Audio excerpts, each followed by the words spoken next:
Welcome to Fright Fix. My name's Suk. And my name's Celia. Celia, it's 2022, man. It feels like it's been 2022 for years now already. It really does. It's only been like 2 weeks. Feels like it's been about 22 years since we did our last episode. It does. We were saying before the episode, are we going to be good at this, or is it going to be like the first episode? We'll just have to see if we can do it. And our most critical fans are probably thinking, were they ever good at this? Yeah. Oh, it's all downhill from here. What a positive way of starting the year. God.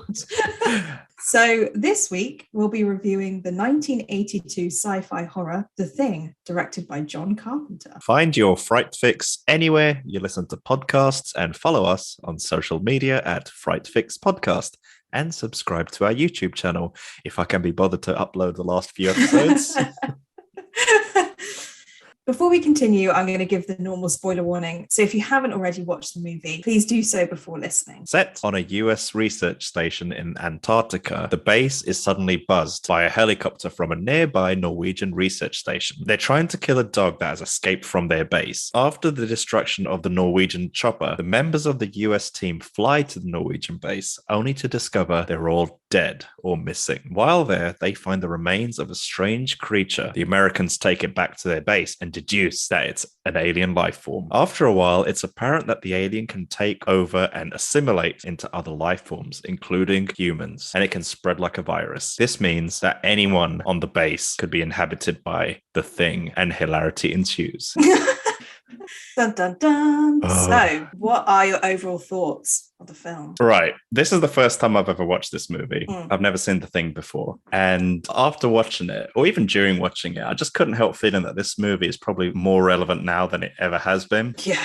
Because it kind of just felt like COVID, or in the 80s, it could have been like AIDS or Ebola. It could pretty much be like any disease that's spreading, anything related to paranoia or anything like that. And I thought the movie was pretty epic in scale.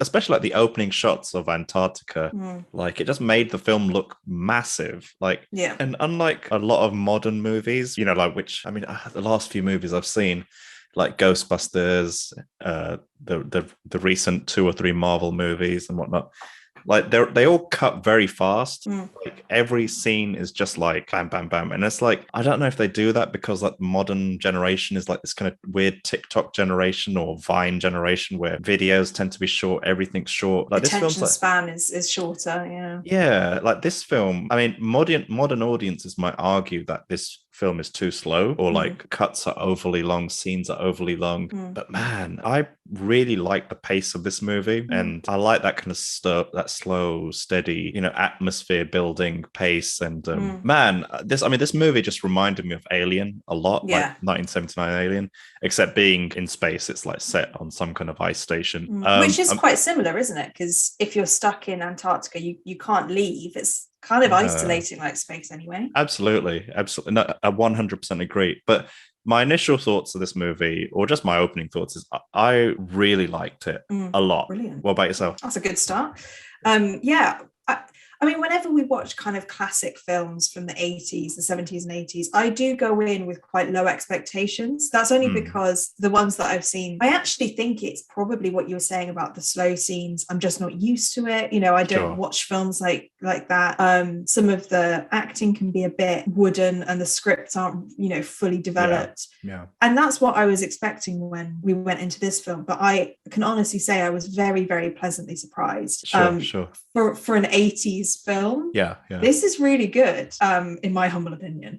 I think because I didn't grow up with these films. I've never seen it before as well, like you said, and it captured me. I was wanting to see what happens next. And sometimes I do find with slow burning films that I start to lose my attention. I start to think about other stuff. But in this, I was very invested in it. There are obviously things that we'll go through later which you can pick apart and think, oh, I would have done that differently. Sure. But overall, I really enjoyed it. And that also comes from somebody who's not a massive sci-fi fan anyway. Yeah. So I don't really watch many kind of space films or alien films. And so when you read the kind of summary of this film, you're like, okay, well, that's kind of what it is. It's a sci-fi thriller. But it's really engaging and I enjoyed it a lot. Not overly scary, but I think it kind of makes up for that with all the visual effects, and the idea of the thing is very chilling rather than the way that it was portrayed in the film, if that makes sense. Yeah. I felt like this movie was, if you get Alien 79 and then Thing 82 and throw in, I don't know, a bit of Apocalypse Now or Platoon, you get Alien 2. Like this is like building blocks to a future film. Yeah. I mean, what did you think of like the performances in this movie, especially considering your preconceptions about 80s movies? I mean, it's kind of the same thing as the overall idea of the film. I went in with quite low expectations of them. And I'd never seen a Kurt Russell film before, to my memory. I know. I mean, I might have. If you listed off all Kurt Russell films, sure. I'm not really sure it would. But I know the name. I know that he's like this action hero, and you know. But I always thought that he was. I don't know who else to equate him to, where they're just an action hero and they don't do a lot of the script, or they're not in the bod, they're just there as the cool action guy. Oh. But I was kind of surprised in this, because you do get a little bit more from MacReady than that. He's not just the silent like fighter or whatever. Kind of like The Rock or something. I feel like that's kind of harsh, because he's also does stuff, but people who are there just to be the muscle kind of. Sure. And I was quite surprised. I think overall, I'm mixed about the fact that they cast all men. Yeah. There's some really interesting points to that, where you look at masculinity and the paranoia and the claustrophobia, and having lots of different reactions to a certain situation, all within that umbrella of being masculine. Yeah. But then you've got the other side of, well, there are no female cast members apart from the chess wizard, which he calls a bitch. That's the only one that's like closely that's as close to a female as you have in this film. And so I think it's an interesting dynamic, and I'm glad that all of the characters did have something going for them. Like, they weren't just background characters. You know, even one of them loves dogs, one of them roller skates everywhere. Like, they all have little things that they do. And when you have such a big cast, because obviously they've got to get picked off one by one by the thing at some point. So when you see a big cast, you're like, oh, it's definitely going to be one of those films where they all go one by one. But I appreciated that they all had something to them. It was interesting. I think the only other thing I'd say about that is that, I don't know about you, but I noticed that when you think of this research base and there are X number of men and they are living there throughout the winter, you'd think there might be a bit more camaraderie or friendship that goes on, but they don't seem to be like a gang of friends in this. They're very much working together and socializing, but they're not friends, which I thought was an interesting take. That's interesting you say that, because at some points in the movie I felt the opposite. I felt the camaraderie. Yeah. Just like the little scenes where like they're playing cards together, or there's that one bit where the one small scene that sums it up for me is when there's two guys in the room. One guy's on the bed just looking at a book or something, I don't remember, or staring into space or whatever. And one guy, they're not even making eye contact, but one guy lights up a spliff. The other guy just reaches out with his hand without even making eye contact, and he just passes the spliff over to the other one. They don't even make eye contact, but they have this kind of bond. That to me was like there's a bond there. They just know. And I can imagine, like, if you've been out in Antarctica for however long with the cold and that weather and the isolation, and you know, I bet all that interesting fun conversation probably died in the first few months. And then after that, you're just forced to be together. You're just on autopilot or whatever. So that's just how I kind of read it. But I can also totally see your reading of it. Yeah, because I suppose it totally makes sense that they're not going to be all lovey-dovey friends, because again, they're all quite masculine, testosterone filled men. A lot of them are. Sure. They respond to things with anger, and you see that throughout the film. And I wonder whether that's kind of what it's showing as well. It's showing how this is a group of men who don't seem to communicate in words, but they communicate their friendship through actions, like you said, like those little moments. And then as the film progresses and they realize they can't trust anyone, that kind of turns and becomes quite violent. And it's just a little fishbowl into an experiment of what would happen if you put however many men together in a room and see what they do, because a lot of them, they quite rightly, they do turn to violence quite quickly when they're like, oh my god, it could be anyone. Or if they have an inkling that it might be someone, like they did with Kurt Russell's character, they were like, we have to kill him, or we have to, you know, isolate him and get him away from everybody, you know. It would be interesting to see a female in the mix, is my kind of addition. Is how would that be different? What would that look like if there was someone that wasn't a man in that space as well? I think it was just a different time back then, even though it wasn't that long ago. Like it was just like, I don't know, maybe back then they thought only men can do this kind of stuff. I don't know, like, I mean, it's quite a misogynistic view or whatever. But I think if that same scene or that same movie was made today, they would definitely have thrown women in there. It would be a much more multicultural cast. And I mean, who knows? Maybe they would have even, if the movie was made today, they probably would have maybe put in undertones of homosexual relationships. Like, because if men are in that kind of space for so long, maybe some of those relationships form. But I mean, I don't know. I didn't put too much stock in the whole it's all men and no women thing. I just thought it's probably a cheapo movie or something. Actually, no, it wasn't a cheap movie. It was a very high budget movie. But I don't know the reasoning. Why they did it. Because with Alien, that came out like 3 years before this, I think all the characters were written as men initially. And I mean, I might be making this up, but I think Sigourney Weaver's character, Ellen Ripley, was a dude first. And then really? And I hope I'm not making that up. I feel like I've heard that from somewhere. But I think fundamentally, if a character is well written, then it could be male or female. If a character like liking to put lipstick on or something is not a character. That's not part of a character. That's just a thing a character does. And in the same way, this dude likes to arm wrestle. That's not a character trait. Like, it's just like a thing that they do. Yeah. So I think with this movie, sorry, I'm just like rambling on, but I think with this movie, the characters were written well enough that they could be interchangeable. They could be male or female. Yeah. And no, I completely agree. And hope it would be interesting to see the difference. But I do get that it is quite interesting to have an all-male cast. It's not a bad thing to just have men in it, but it's something that I noticed straight away with, they could have maybe played around with the way that the cast was assembled, essentially. But they do different races and they do different ages, which is interesting. Like, they have people who are older and people who are younger, from different backgrounds and different races. And so they do a lot when it comes to the way that the cast is put together. Just for me, it was like one thing that I would have liked to have seen was the way that maybe they could have used a woman in it. But what about you? What about you in the casting and acting? I mean, touching upon one of your earlier points about Kurt Russell, I thought MacReady was a better character than I thought he was going to be. Because obviously, I'd not sorry, I just got hair in my mouth. I'd not watched this before, but I'm a massive Kurt Russell fan. Like, Kurt Russell's been like a hero of mine since I was a kid. So and he's worked with John Carpenter, the director of this movie, on numerous occasions. He was in them. They worked together on like Escape from New York, Escape from LA, The Thing, Big Trouble in Little China, and I don't know if there's anything else. That might be it.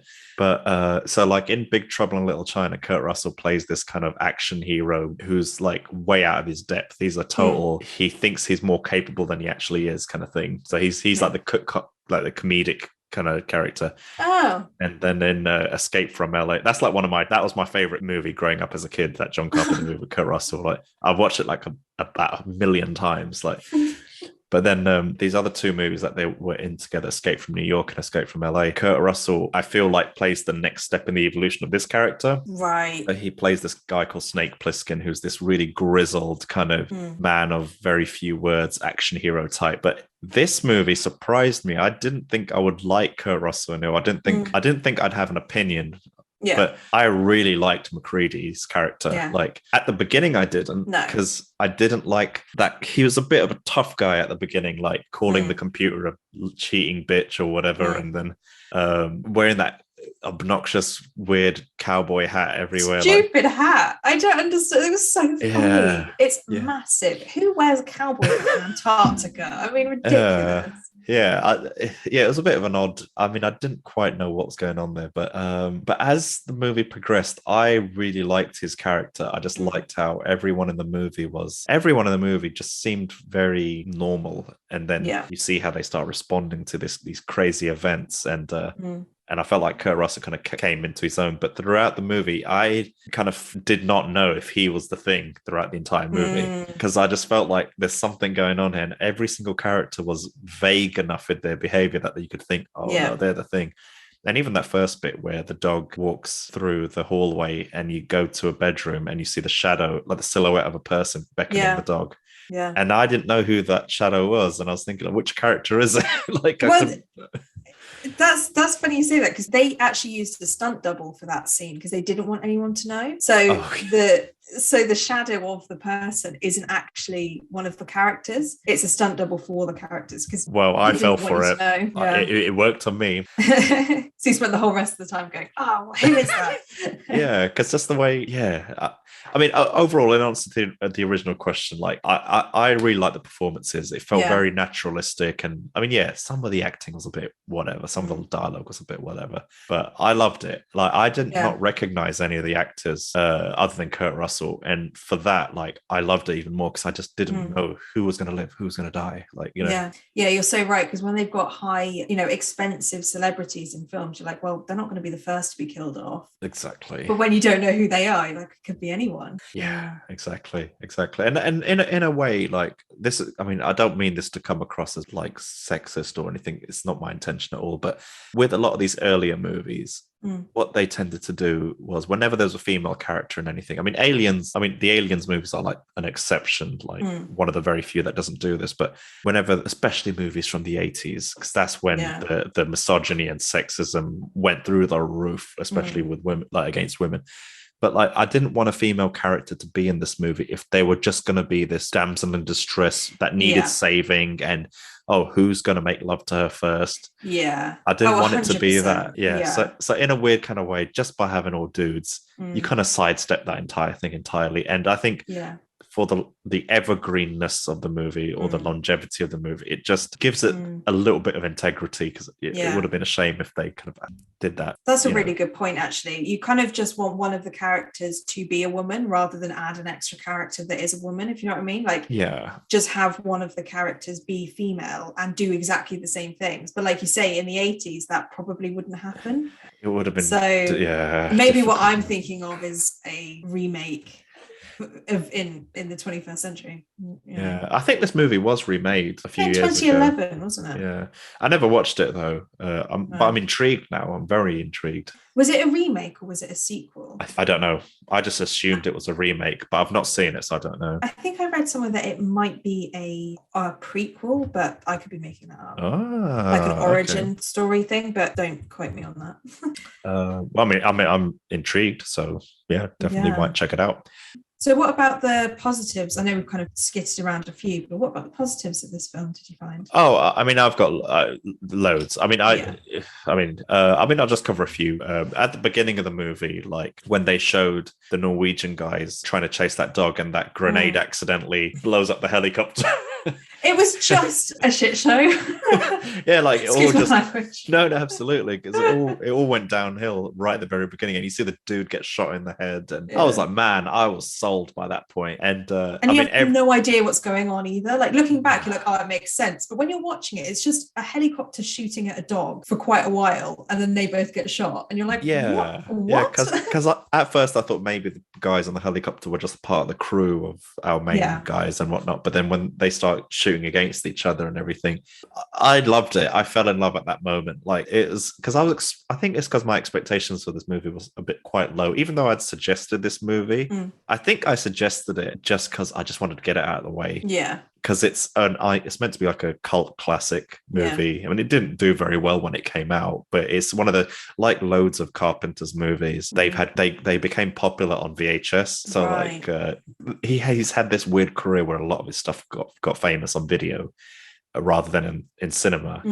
But it was a bit of a shame, because didn't this come out exactly the same day as E.T. came out? I think it came out the same day. In America, it came out the same day as Blade Runner, which, funnily enough, both of the films on initial launch, it may be an E.T., I don't know, but I know it came out the same day as Blade Runner, and both of them flopped at the cinema, but both of them got massive reassessments later on, where they're both considered like amazing movies now. So it's interesting how it works, isn't it? Because it used to be so critic heavy, like people would watch the films if critics had seen them and liked them, but now it feels like people just have much more freedom of trying to choose, and I suppose that's how it just starts. I don't know. I think it's worse now, if anything, because just like a recent example, funny enough, I was just talking to my friends today about it. Like, so I watched the recent Marvel's movie, Eternals, which got like dreadful reviews, and I watched it and I was like, wait, this is pretty good. This isn't that bad. Like, the internet went crazy over it. But then there's movies like Shang-Chi, and I can't remember which other one, recent Marvel movie, which is the recent Spider-Man movie. They both got glowing reviews. And I actually thought both of them were pretty lame. Like they had okay bits, but so it's just, it is interesting how it works. I think it's just a generational thing. I think it might be a generational thing. I don't know, man. But other than that, like, I fell in love with the movie from that first bit. Just the, it was all downhill from there, just the grittiness and the violence. I liked it. And there's this exchange in the film that really stuck with me, and it happens really earlier on, where I forgot the characters' names now, but the guy who's on the radio, one of the older guys goes up to him and says, have you got a hold of anyone yet? And the guy on the radio is like, I've been trying for about 2 weeks, but I can't reach anybody. And the other guy's just like, well, you need to get a hold of someone. And the guy on the radio is like, I'm trying, man. And that, I felt like that back and forth sometimes. I don't know. I think I know exactly what stuck with me. And I think I just feel like that's the story of my life sometimes. It happens that way, where I'm trying to do something and someone's like, well, you got to do it. And I'm like, I'm trying. Well, you got to do it, man. It's like I can't do any more. I'm doing as much as I can. literally doing it. It's like, do you want to remind me how to breathe as well? And one of my points was going to be what we'd already spoken about the camaraderie between the guys, and I was going to make reference to when the two guys are smoking a joint together. I think the first scene that I really was like just gasping at, was the bit where they make the dog, where the guy has to walk his dog back to the cage, and all the dogs are asleep, and this one dog is just like, I think it's just sitting up and looking at all of them, and you can tell something's gonna go wrong here, because we've been chasing this dog the entire movie up until that point. Everything from that, because even when it was just the dogs and it was quiet, I felt the tension, like something's going to happen, all the way right through to the end of that scene where everyone's panicking and there's this giant octopus spider alien thing that they got a flamethrower. Like, I mean, they don't hold back on the gore and the graphicness, but it's just everything, everyone fussing and panicking over this one thing. I loved it. I just thought they don't make movies like this anymore, man. They don't. And honestly, those dogs need to be, paid actors, because they were fully part of the story. They had so much emotion, especially the one that had the thing. Like you like you say, you follow it around and you kind of get attached to it, and then you realize, oh my god, it's this horrible thing. Oh man, and when that dog gets shot in the chest, and that guy starts screaming, like, oh my, I wouldn't be able to handle that, man. Like, no, that was so sad. From the beginning, when they were shooting at the dog, I was like, please don't get the dog. Please, he hasn't done anything wrong. He's just a dog. Little did I know that he wasn't a dog, but no. and it's just like even the same with the scene where they're looking for where they go to the blood cabinet, and the blood's been destroyed, and it's all of them just trying to figure out, well, who had the key, who was the last person to have it, and just the whole panic and them trying to figure it out. It's just the whole film was littered with that kind of stuff. Then this group of people were stranded just trying to figure stuff out, and you don't know who's lying. Someone's lying. But who is it? And we're in the mix of it. We're trying to figure it out as well. And I think just generally, I mean, I could pick out every single scene in this movie, but I think just generally across the piece, the film is just like a masterclass in suspense. And oh man, it's just the nervousness. Like, it's just palpable. And I'm going to stop there now because I've talked too much. Tell me some of your favorite bits about the movie, or things you liked about it. Well, I'm going to start with what you ended on about that kind of, there's a a tension throughout the film, which is that's what grips you. I think that's why you can't really look away, because the whole point of the film is you're trying to figure out who to trust. There's this paranoid claustrophobia, and you're making your mind up as you go, and you're trying to figure it out, because they don't give you a lot about what the thing is. So there's a lot to play with on how it works and how it moves and how people are infected. Yeah. And I mean, one of the scenes which I thought was really good for that suspense was the blood testing scene. Oh, where he's electrocuting the blood or something. Yeah, to see if it will like react. Yeah, and, he goes through each person gets tested. And then suddenly, just when you think that nobody's going to be the thing, he tests the blood and it just goes crazy. Yeah. And that whole scene goes from very, very tense to just explosive. And I think they do that quite often. There's longer scenes that are building up the tension, and then all of a sudden all hell breaks loose. Yeah. And you have these incredible effects, just the bursting of the body and the gore and the blood and the tendrils going everywhere. Yeah. And as a kind of body horror fan, I think that was so good. Every time it happened, it was almost camp. It was so big and so ridiculous. Like the spider legs that come out, and then the head that kind of scuttles away down across the floor. Yeah. And they've all got their backs turned, and you see this head with spider's legs kind of running behind them. Did it tickle your Lovecraft muscles? It did. I think that's what it is. It's tantalizing to watch that sort of thing. I loved when they first find the corpse in the Norwegian camp, where it has those two heads that are kind of pulling themselves apart. Yeah. In a kind of screaming faces. Just everything about that effect of what the thing does to people. For an 80s film, it was so good. The thing with that is, one of the big criticisms about this movie when it first came out was people thought it was too gory, too over the top, unbelievable. But I think that's what's part of the charm now, or in the last post reassessment, I think that's part of the charm of the movie. And the thing that depressed me the most is I found out that the guy who did the special effects was like 22. Like really? he was I think he was the coordinator of the special effects. And wow, he's so young. If he does this when he's 22, I wonder what he was doing when he was in his 30s and 40s.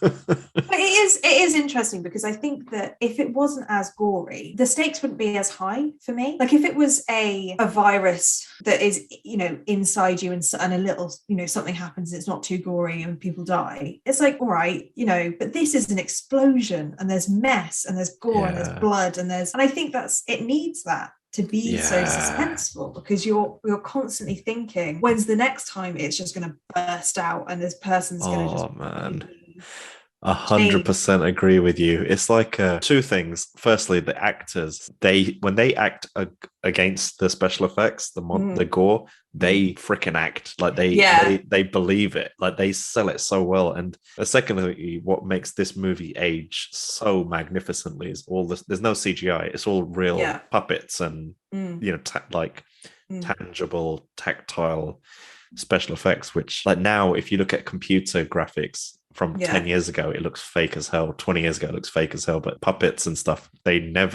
age. Yeah, no. Because we were saying that about Krampus, weren't we? Because it's a new film, but it used puppetry. Yeah, and it just makes it feel classic.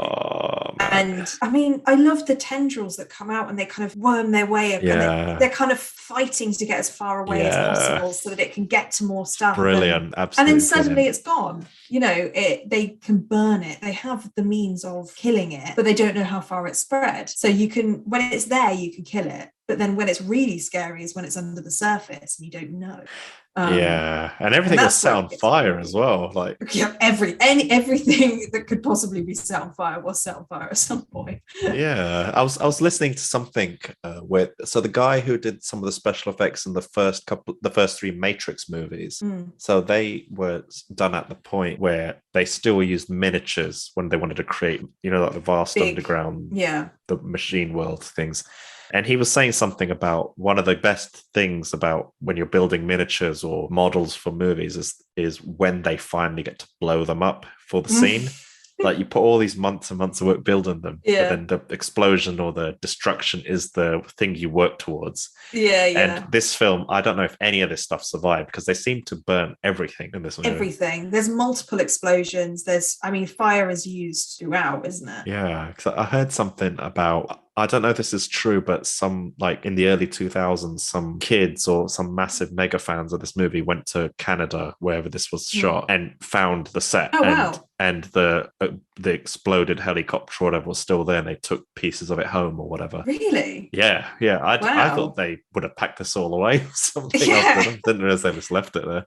Yeah, kept it for like a memory of the scenes that they'd done. But yeah, I loved all of that stuff. I thought that it worked. I mean, when it first happens, I was a bit like, oh my god, this is ridiculous. When you first see it coming out of the dog changing.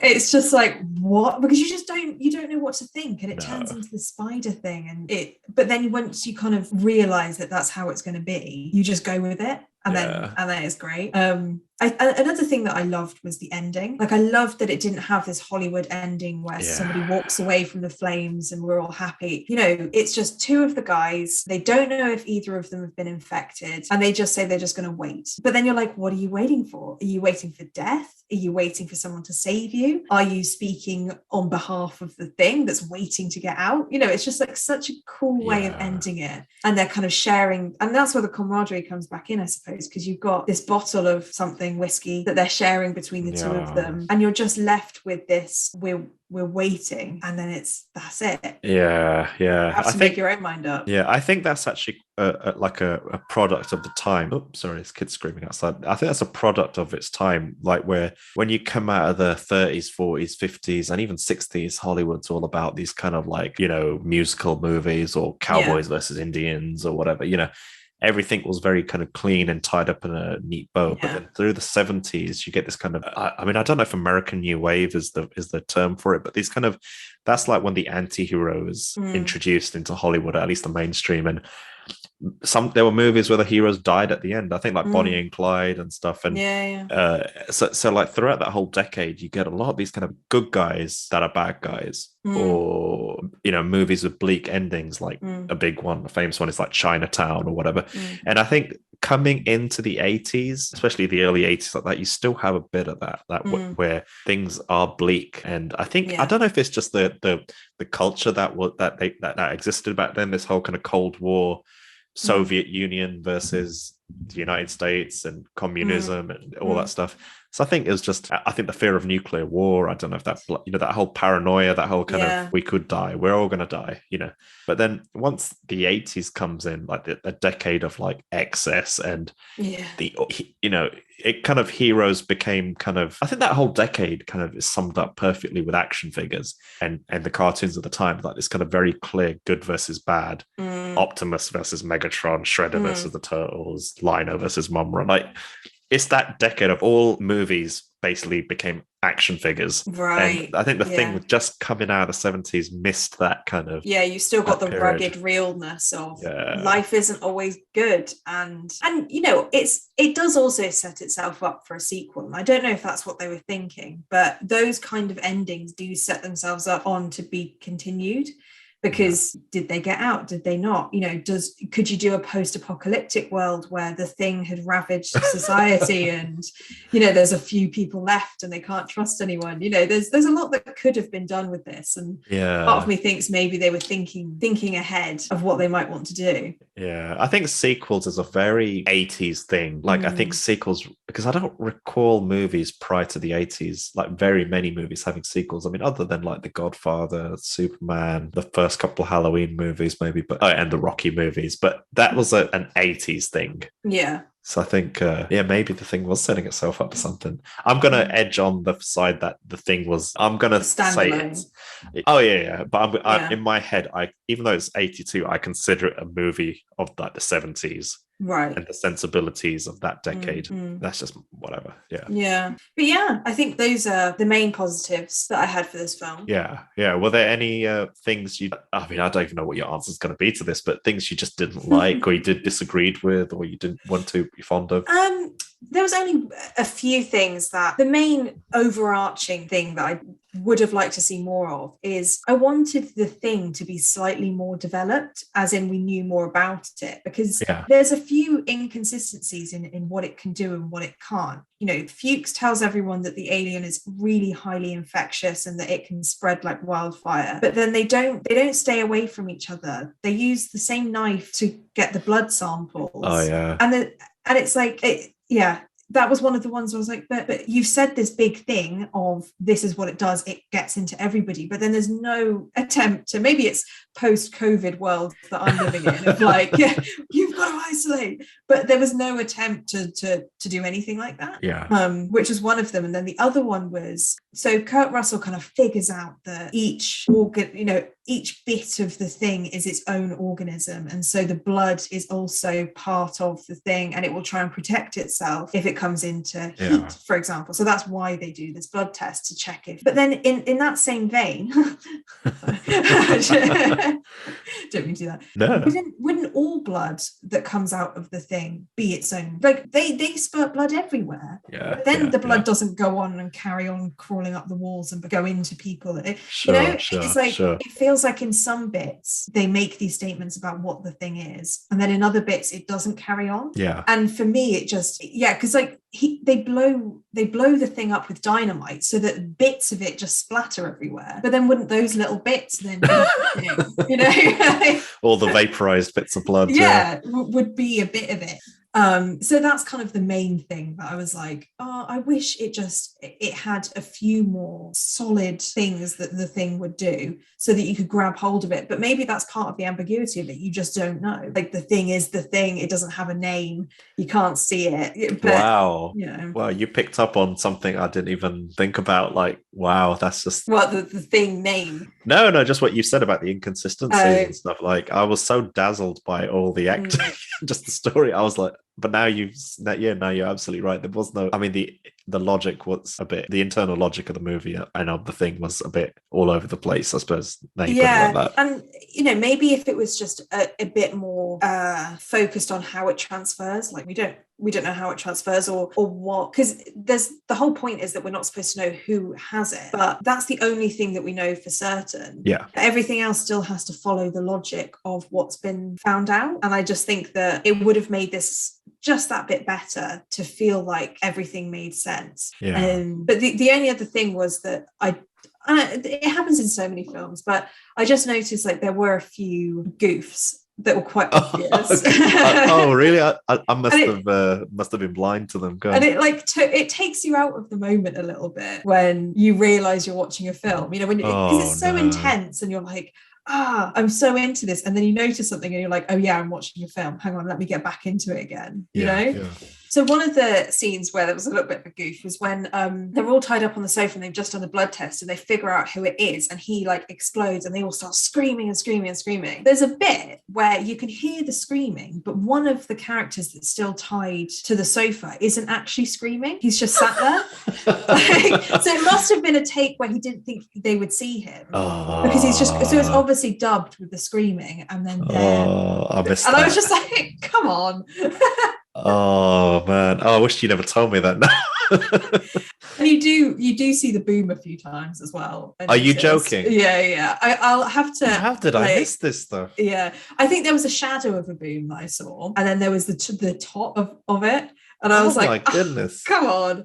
I'm trying to think. There's another bit where, when they're checking out the Norwegian camp, there's like every time they have the long shots of them walking across the snow, they all had this is tiny, but they all had their hoods up. And then whenever they did a close-in, they all had their hoods down. Are you serious? So it was like, it kept going on and off, on and off. How did you notice all this stuff? Wow, I feel like we must have been watching two different versions of the same movie. I mean, I'm kind of exaggerating, like, because when you're watching it, you don't notice it. Like, it's not that. I need to watch this again. But there's just a few bits where I was like, they didn't. And because I always like trying to catch them out. But yeah. So it's not really a negative. It's just more of like a funny thing that I noticed in the film. I was like, they just needed to have just looked at that scene one more time, and they would have like figured it out. Wow, you got like eagle eyes, man. That's awesome.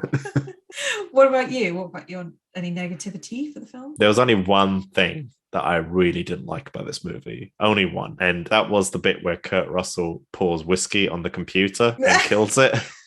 And I know, just like whenever there's harm done towards computers like that, it just breaks my heart. It's like that is such a niche thing to say. It's like these things are like, computers are not cheap, man. And it's like, and MacReady is like this kind of, in the first part of this movie, or the first like fifth of this movie, he's like this kind of all-American guy, and he's like wearing that big cowboy hat, and he's like, oh yeah, he's the guy who flies the helicopter. And then he calls the dead Norwegian people dead Swedes. You know, he's this kind of belligerent all-American kind of cool dude. And I just felt like that didn't match the rest of his character throughout the whole movie. And you're right, and I'm so glad he was like that only for the first fifth or sixth of the movie. Like, it's a 2-hour runtime, and I'm glad he's a bit of a douchebag only for a very small part of the movie. So it's not a deal breaker for me, but I just felt like that whole thing was just really weird, man. Because you're so right. There wasn't much character development, as in like he didn't go from the bad boy to like the guy who wants to save everyone. He kind of just went from a bit of a like you say, all American, don't care about anybody else, to just a normal person that wanted to figure stuff out. Like it wasn't his character developing, it was just that he lost his bad traits, which is I suppose a good thing. So it just feels like there were two cuts of the movie and they just like glued this one to the rest of the one, like, because everything beyond 20% of the movie is actually really good. Like, but no, but that's just it. Setup. But the other thing I was just thinking when you're saying that was, I don't know if you thought this, but they're in Antarctica. And the clothes that Kurt Russell wears is not Antarctica. I think he wears jeans at one point. He's wearing like cowboy hat, jeans, and like a bomber jacket. And it's like, that's not what they do, Antarctica, man. Rather. Like everybody else is wearing, head to toe goggles and stuff. And he's just out there in his massive cowboy hat. And his big luscious mullet and his big beard, and nothing can hurt him, so. You are right, though. It is really, because he's completely set up to be that character that is just there to be an action hero, and then he ends up not being that, and it's like it's like there was some weird course correction at about the 20% mark or something, where they just kind of actually made him into I think he becomes a very likable character from that 20% mark onwards. He does. He becomes a reliable character as well, like and I think that's the thing, you're set to trust him, but you can't really trust him, because what if he's the thing? And it's I don't know. There was one other. I keep thinking about them, but there's one other thing about the thing that didn't make sense. Was why did it build a ship to get away, and then they were like, oh, his goal is to get frozen so that he could then infect the people who come and get us. Like, is he trying to fly away, or is it trying to fly away, or is it trying to freeze and infect new people? Like, I don't think the spaceship was needed. Man. Well, but the spaceship was good because that's how you figure out that guy was the thing. So, or maybe, I don't know, it was just like, well, what does it, which one is it? I think I definitely watched this movie with blinders on and overly biased. Because you've picked up so many things in this film that I just did not pick up on. So it's like you watched it with the clearest vision possible, and I watched it with this kind of like, oh yeah, watching an old movie, I'm so in love, so happy. No, I'm just looking at it from like a very anal point of view, and I'm like, give me all the answers, make sure it all makes sense. Like, it doesn't have to. This is brilliant, man. I'm so glad we had different views on it, like different perspectives. It's brilliant. I feel like I'm learning a lot from you, to be honest. So. But it's interesting because we clearly both love the film, but we see it in very, very different ways. Very different. Like, I don't think we've had many, because either we disagree on whether it was a good or a bad film, and that's like the start of looking at the different perspective. But in this one, we both loved it, but we saw it very differently. Very differently, yeah, absolutely. What was your Fright Fix rating for The Thing, 1982? Look, I really cannot fault this movie, despite even despite all the goofs you listed and all the bits that just didn't make sense, all the plot holes. This was the one John Carpenter movie that I put off watching for years, and I think it was purely down to the fact that I wasn't a horror fan. But boy, like, I genuinely feel like the best, or amongst the best, was saved till last. Like, we watched Halloween 1 and we watched this, And I'm so glad we watched this one last. I've watched this one last, as you know, from his filmography. And I loved it, man. Like I had such a fun time with this movie, and I'm generally gonna ask Jess to see if we can watch this weekend, because she hasn't watched it yet. So I want to watch it again on the big TV, because admittedly, I mean, maybe why I missed a lot of the details was because I watched it on a laptop screen, right? And I also watched it in chunks. I didn't watch it in one big hit, right? Yeah, because being back at work and everything, just I've had to babysit a dog for the last 3 days as well, so it's just kind of, I've not had the opportunity to watch it continuously. To sit down and see the whole thing. I think, the whole thing. Yeah, it's like this weekend, I'm gonna turn the sound up, turn the lights off, get pizza, watch this movie, and I'm so excited to watch it again. And watching these kind of old-timey movies like from the 70s and 80s, like I just get such a warm feeling inside, because it's I don't know, man, it's just, this movie is just a masterpiece in my opinion.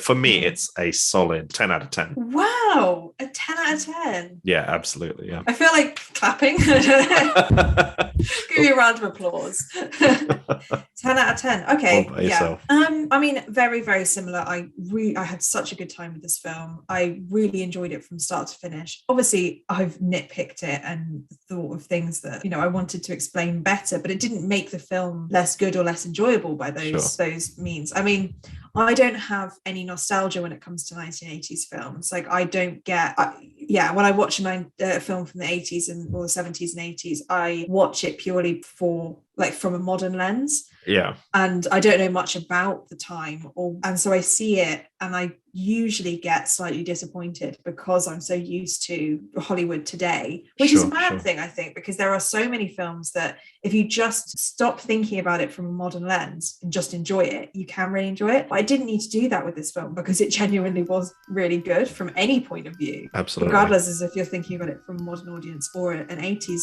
audience, even though they didn't seem to like it very much at the time.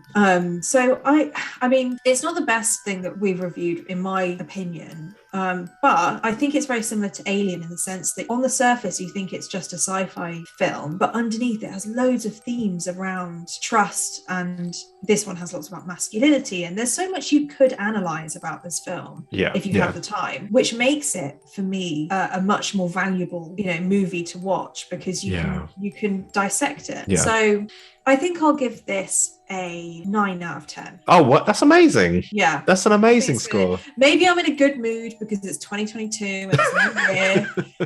But, I haven't really got anything bad to say about it. And as long as you watch it and you don't think this is going to be the best quality, as in, visually quality wise, it isn't going to have CGI. It's not going to have, all of the trappings of what makes a Hollywood film today. I can't imagine anybody not enjoying this to a certain extent. We hope you enjoyed this week's Fright Fix. Join us next week as we explore a new horror film. If you have any suggestions of movies you want us to cover, contact us on Instagram or Twitter, or you can email us at podcast@frightfix.com. See you next time.